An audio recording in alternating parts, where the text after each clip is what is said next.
A whistleblower takes us inside a courtroom with cruel jokes, mocking memes, concerning conflicts, and some things that are just bizarre.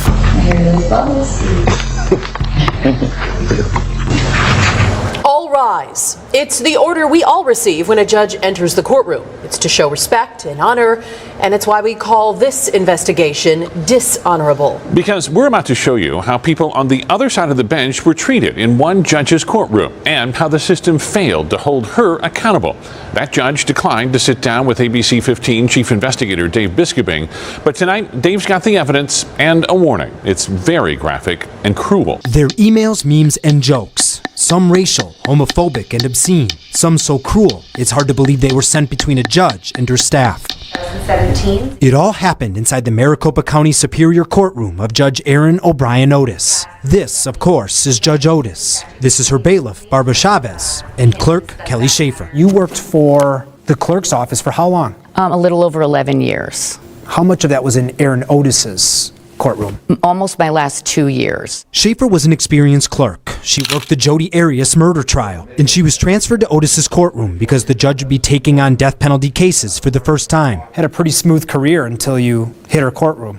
Till I met Aaron Otis. Before we get deeper into why Schaefer is sitting here, first, we start with what happened in that courtroom. You remember seeing these. I mean, how often did stuff like this get sent? Almost daily. Really? Yes. Like you're in a hearing and just these would pop up? Yes. We obtained messages from late 2017 through 2018, then pulled courtroom video to see what was going on as they were sent. So there's one, and I'm just going to get it out of the way because it's maybe the worst. It's got no subject line, so you have no idea what you're about to open. Yes. I even got it highlighted here with a Post-it. It came during a jury selection in September 2017. Are there any jurors who have any physical conditions or illnesses that would make it difficult to sit through a trial? Bro, this judge is nasty. Yeah, so here she's asking the jurors if they have any conditions that would make it difficult to sit through a trial of this length. So Yeah, she's really nasty. Apparently, this lady does get what's coming to her. You know.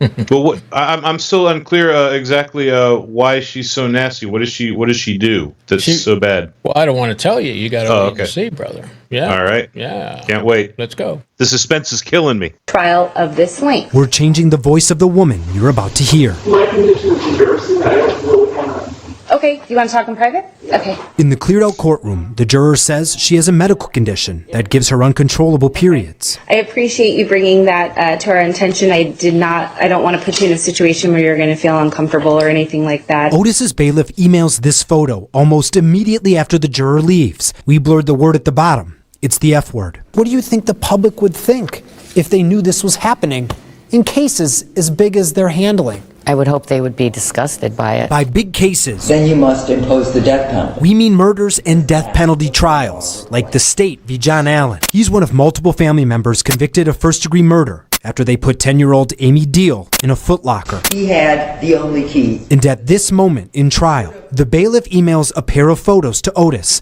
comparing the defendant and his family to characters in movies. First, cannibals from The Hills Have Eyes. Then, Chucky. ABC 15 obtained many examples in many cases. Sexist, racist? Yes. Just blatantly insensitive?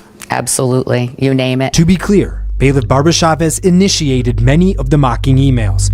But here's one first sent by Judge Otis about a defense attorney. Subject line, pants. Quote, not for trial or even ever. Otis again emails her bailiff a minute later. You can see all the cellulite on her butt. The bailiff then sends this picture you've been looking at, but we added the black box because the original image is just too graphic for TV news. We're not going to show video of the defense attorney, but this is Otis's expression moments after the photo is emailed. Jurors, defendants, their families, attorneys, even presiding judges, all targets. Nobody was off limits.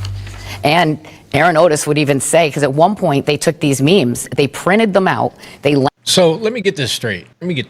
Yeah. Here's a judge, criminal court judge, and when people come up that are different than her or a little bit odd, right? Mm-hmm. She makes these memes and jokes and everything about these people. Yeah, that's very unprofessional. That's isn't that a breach of trust? I mean, if you're going to court, especially if you're a defendant, you know, it's already It's already, humiliating enough, but to have the judge mock you? Yeah, that's kind of crazy. Yeah, there is an ethics board, so hopefully something happened to her. Let's go on. Laminated them, and they hung them on the wall in the division. So when you walked into the judge's division, there was a whole wall. Well, they made like a collage. Oh yeah, absolutely. It was a collage on the wall. And then finally, the court reporter went out and bought a little photo album book. And we were like, please take them off the wall and put them in your hate book. So they did. They had a hate book. Hate book? A hate book, yeah. Is that what they called it?